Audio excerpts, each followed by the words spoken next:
January 22nd, 2013. In a fading hotel on the edge of downtown Los Angeles, the building's veins began to clog. Turn a tap and you'd hear a cough of air, then a thin brown-red thread in the water.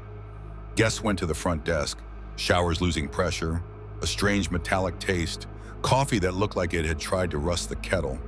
Upstairs, the elevators jittered and sighed, lights too tired for midday. And somewhere between the lobby's plastic ficus and the roof's cold concrete, a Canadian student named Elisa Lam stepped out of the frame of ordinary life and into a story the internet would not let die. The building had two names that year: Cecil Hotel on the deed, Stay on Main on the sign. Names were paint, the bones were the same. It was an old organism, too many doors, too many blind corners, a nervous system of hallways that forgot where they ended. The kind of place where the walls remember more than they'll tell. On January 31st, an elevator camera blinked awake and recorded something people would replay 100 million times. Elisa enters in a red hoodie and black shorts, presses a column of buttons as if dialing a combination. She steps back into the corner, half hiding, then leans forward just enough to peek down the hall. She jumps out, then back in, like she's trying to time the doors. The elevator refuses to move. Her hands begin to talk. Fingers splay and curl, wrists sketching shapes in the air, like she's explaining a thought to someone just outside the frame. You can't hear a sound, you can only project one. The doors stay open when they should close, then close when she's gone. It plays like a silent film with the title cards missing. You read meaning into the quiet, and the quiet reads you back. 19 days later, maintenance went to the roof. Complaints had multiplied: low pressure, murky water, that bitter coin-on-the-tongue taste. The man with the toolbox threaded through a service corridor most guests never see, unlocked a stairway with a key that made the alarm hold its breath, and stepped into the wind. The roof felt like the empty top of a shoebox, flat, gray, and edged with a low parapet that dared you to look over. 4 steel water tanks stood there like sentries, tall and indifferent to human scale. A fixed ladder ran up the side of one, rungs bolted into metal baked hot by the California sun. One hatch sat open. He climbed, looked in, and the mystery center looked back, quiet and awful. The coroner would later write 2 words that feel too small for the internet's appetite: accidental drowning. A note below it: bipolar disorder, significant condition. No lethal drugs, no signs of assault, no neat villain to arrest. Just a question heavier than a tank lid. How did she get there and why? To understand why this story stuck, you have to understand the building that held it. The Cecil was born with ambition in the 1920s and grew old beside a neighborhood that was breaking. By 2013, it lived on the lip of Skid Row, where sirens were part of the background music and lives were measured in nights won and mornings survived. The hotel had split its identity to survive: budget hostel floors under the Stay on Main banner, long-term residential rooms under the old name, a revolving door of strangers on both sides. It was a place designed for transients. People passed through, stories clung. The roof, like most old rooftops, was more accessible than legend suggests. A main door wired to an alarm for the rule followers, and other routes for everyone else. Fire escapes that spidered up the exterior, maintenance stairwells like capillaries, ladders that were nobody's business until they suddenly were. The internet, given a locked room and a grainy tape, did what it always does. It filled the silence until it made a sound. Was there a shadow in the hallway? Was the timestamp edited? Why didn't the elevator move when she pressed every floor? Viewers slowed the video to quarter speed and watched the way her fingers bent, the way her toes angled toward or away from the doors, as if gesture could be translated into certainty. Some argued the door stayed open because the button sequence included the door hold command. Others said the edit points were proof of the something larger being hidden. In a few minutes of footage, people found enough ambiguity to build a cathedral of theories. But buildings, not theories, decide which doors open. Think of the Cecil like an old school after hours. The front door is alarmed, the office is locked. But if you know the side stairs and the maintenance corridor, you can get to the roof without a single receptionist raising an eyebrow. The tanks themselves were simple machines, giant thermoses for the building, each with a hatch that a human hand could lift, each with walls slick as a bottle on the inside. From the outside, opening the lid is trivial. From the inside, climbing out is a fight against smooth metal, water level, fatigue, panic. People online repeated a claim like a mantra. The lid was sealed after she went in, except the man who found her said the hatch was open when he arrived.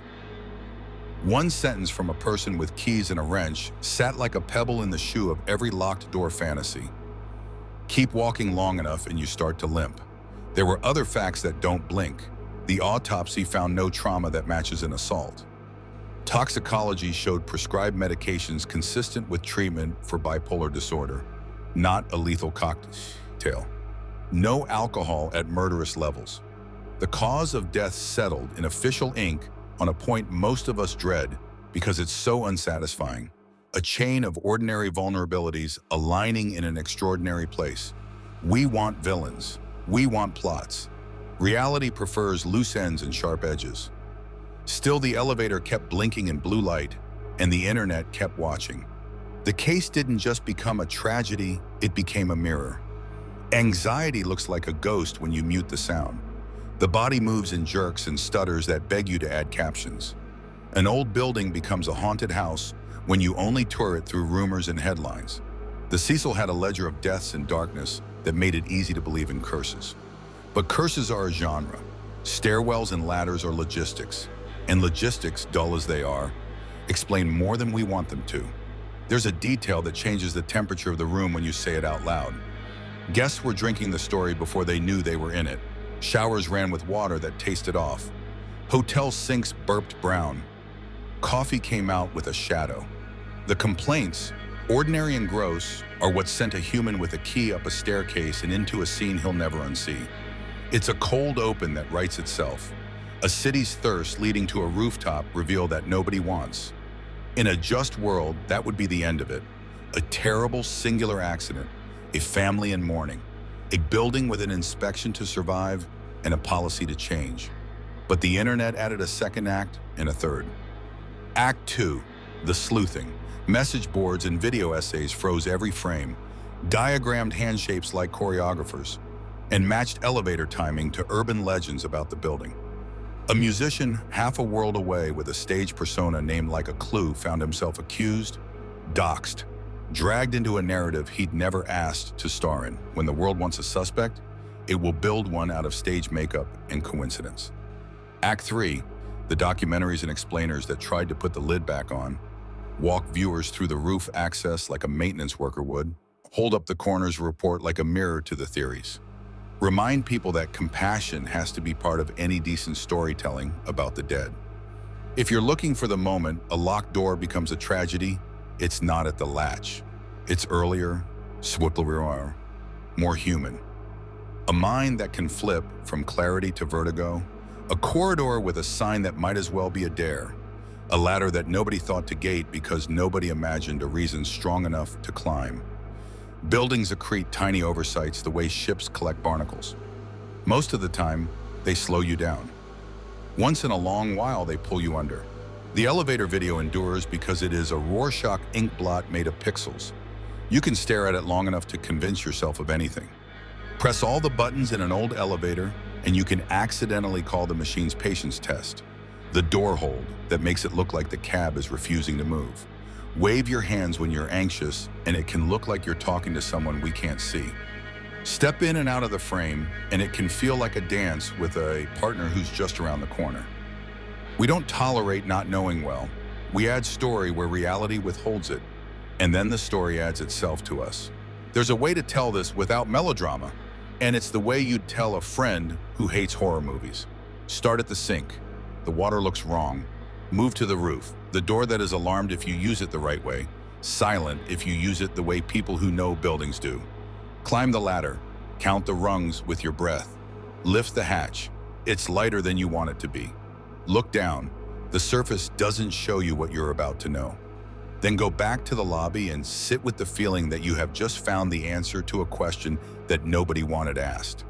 What remains after the coroner's ink dries is not closure, It's a kind of ache that visits whenever we see someone on a screen who needs help we can't give through glass. It's the reminder that mystery is not the same as murder, and that the hardest stories to accept are the ones that don't have villains we can name. It's the knowledge that a city can hold an old hotel like a splinter, too small to see from the street, too deep to ignore when something brushes against it. In the end, the official story is almost unbearable in its ordinariness. A young woman traveling alone, wrestling with a brain that could swing from clear skies to sudden weather, wandering into a corner of a building where help doesn't find you fast enough. No ritual, no conspiracy, just a chain of small doors that each opened because the last one did. The cameras gave us just enough to think we understood, and then took away the sound that would have made us sure we didn't. The roof gave us just enough access to make a tragedy possible, then withheld the friction that might have kept one from happening. The tank held just enough water to turn a misstep into a disappearance and then a mystery.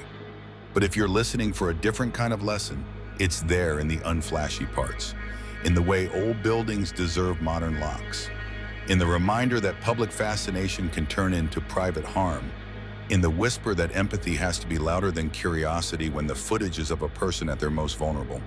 Stories like this ask us to resist the sugar rush of the sensational and sit instead with the bitter fact that some questions can't be answered to our satisfaction, only to our responsibility. Somewhere on that roof, the city's sky is still reflected in 4 dark circles of water. The wind moves over them without a sound. The ladder bakes in the sun. The hatch that was once open is now shut, bolted, maybe even alarmed. In the lobby below, a new plant tries to look real. People check in, check out. The elevator doors close on time. And the web keeps looping a silent minute that can't tell you what you most want to know. If you stand at a sink and let the water run long enough, it runs clear. If only stories worked the same way.